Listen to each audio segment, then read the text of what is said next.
여러분과 함께 하는 오늘은 사도신경에서 또 다른 해답. 사도신경은 어떤 것인가를 알아보는 시간이 되겠습니다. 서론. 구원받은 그리스도인들은 하나님의 말씀으로 거듭났기 때문에 심령 속에 살아있는 말씀의 간증이 있습니다. 요한일서 5장 10절에서 12절을 참고하시고요.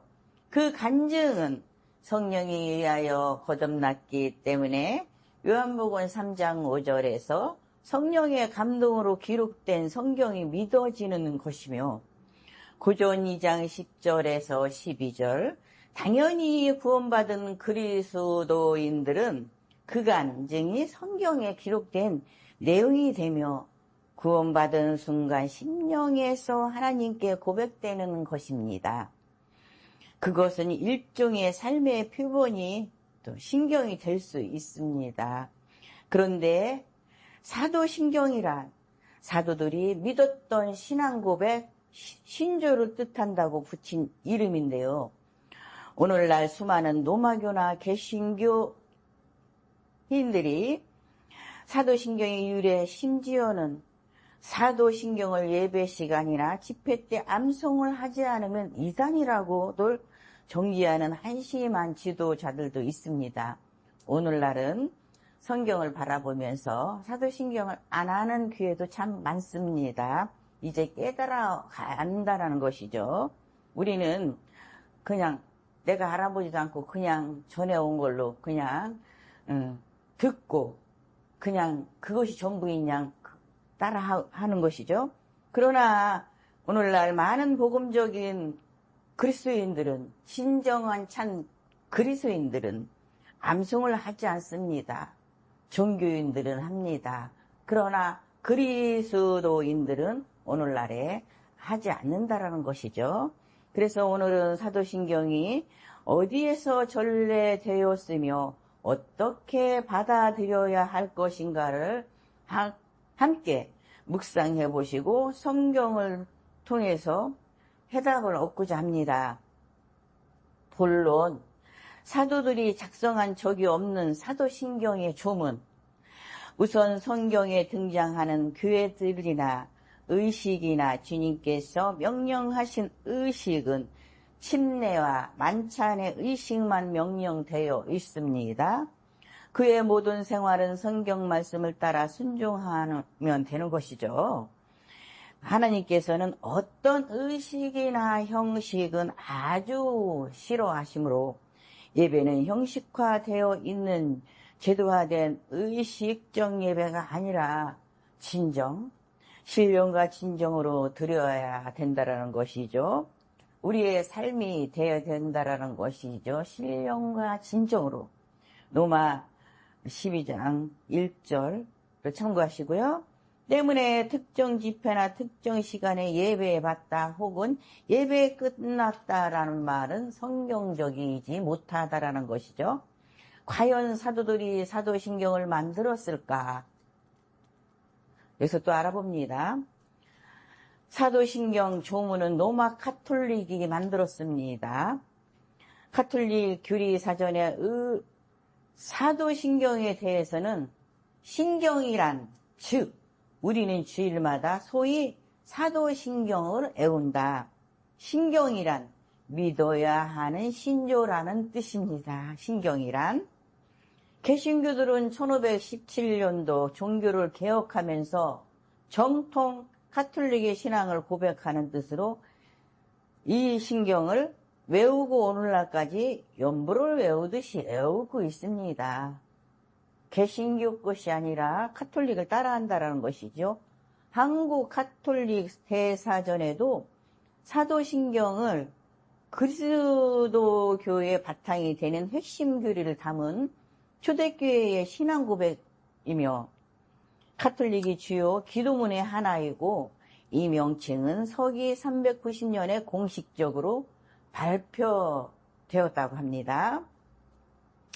사도신경의 뒷부분 거룩한 공회란, 원래는 거룩하고 공범된 교회, 즉 거룩한 공회란이 영어로 된 찬송가 앞부분에 분명히 가톨릭 교회가 표기되어 있습니다. 우리는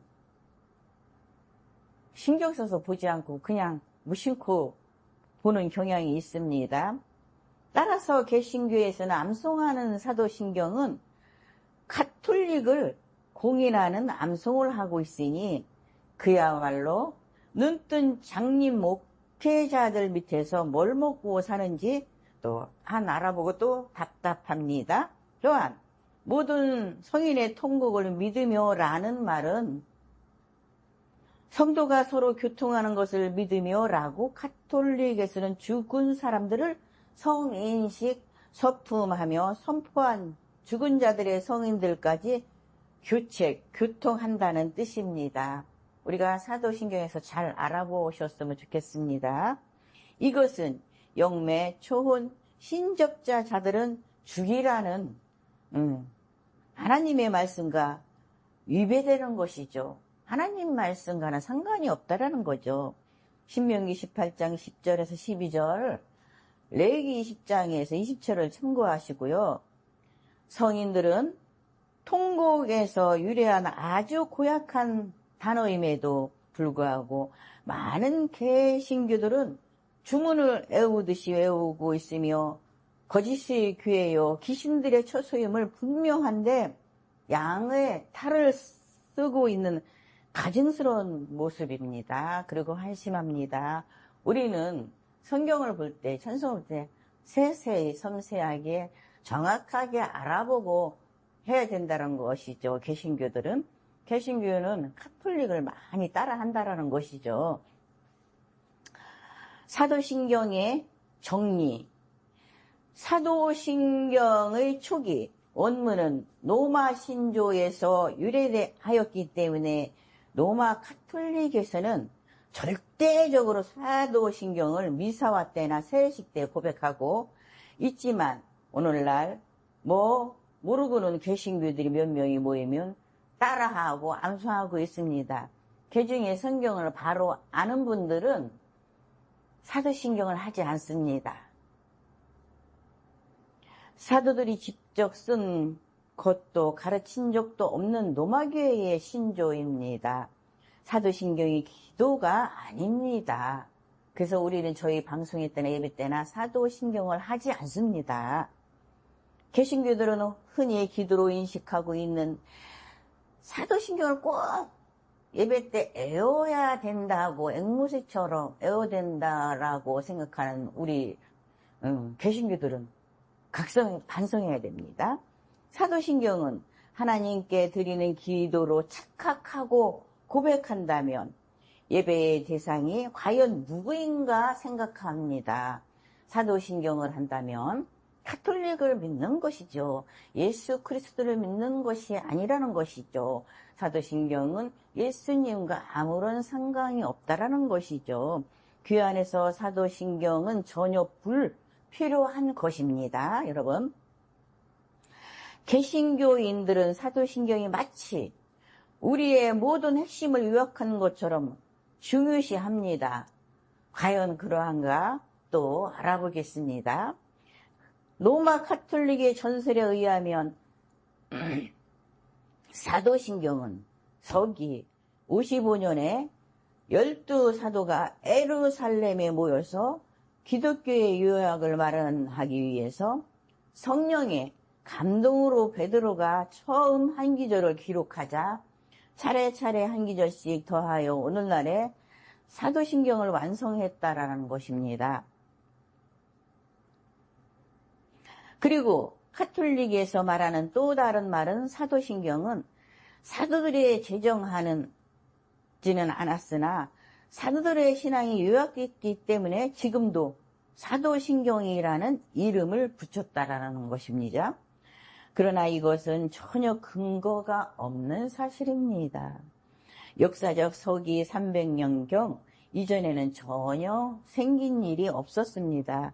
서기 33년부터 100년까지는 사도들이 건재했으므로 사도신경 같은 것이 필요하지 않았다라는 것이죠. 왜냐하면 주님을 목격한 사도들과 다른 합격자들의 상당수가 남아 있으므로 저들에게는 그 무엇이 필요하지 않았습니다. 사도들이 떠나고 제자들이 속 사도 교부들 때에는 침례 문답 때 간단한 문답서 같은 안내서가 필요했습니다. 서기 100년에서 180년경에 현재와 같은 사도신경의 형태가 있었다고 주장하는 이들이 있지만 아무런 증명을 못하고 있습니다.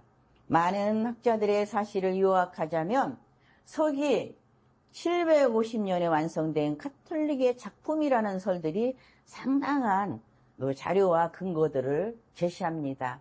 성경을 논의하고 성경을 알아보고 이렇게 연구하고 성경을 정말 사도신경이나 있는가 많이 찾아보고 분석하고 하는 결과죠. 결론, 사도신경이 아니라 많은 성경의 지식이 있다 할지라도 인격의 변화가 없는 성숙한 신앙인은 아닙니다. 개신교회들은 모일 때마다 암송하는 사도신경을 생경없는 연불에 불과하다고 합니다. 우리 주변에 사도신경 때문에 신앙이 자랐다가 도움이 되었다는 사람은 저는 못 봤습니다. 사도신경을 꼭 해야 된다라는 법은 없다라는 것이죠.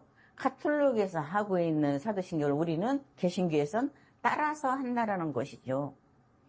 성경을 알아보지도 않고 예수님에 대해서 알아보지도 않고 무조건 알지 못함으로 그랬나 보다 하고 그것이 좋은 건지 나쁜 건지도 모르고 따라 한다라는 것이죠. 분석해보지도 않고 알아보지도 않았다라는 것이죠. 그 이유는 그것이 성령의 감동으로 완성된 것이 아니기 때문입니다. 신앙과 구원에 결코 도움이 못 되는 카톨릭을 우상화하는 의문의 죽은 주문을 외우는 관습들은 분명히 귀신들의 장난입니다. 여러분, 유명하신 분들이 많아요. 성경을 알아보고 찾아보고 그럴 분들이 너무 많아요. 우리는 성경을 잘 알아보고 이제는 우리가 신령과 진정으로 하나님 앞에 예배드리는 것이 전부입니다. 이제는 사도신경을 하지 않아도 된다라는 것이죠. 감사드립니다. 여기까지였습니다. 감사드립니다.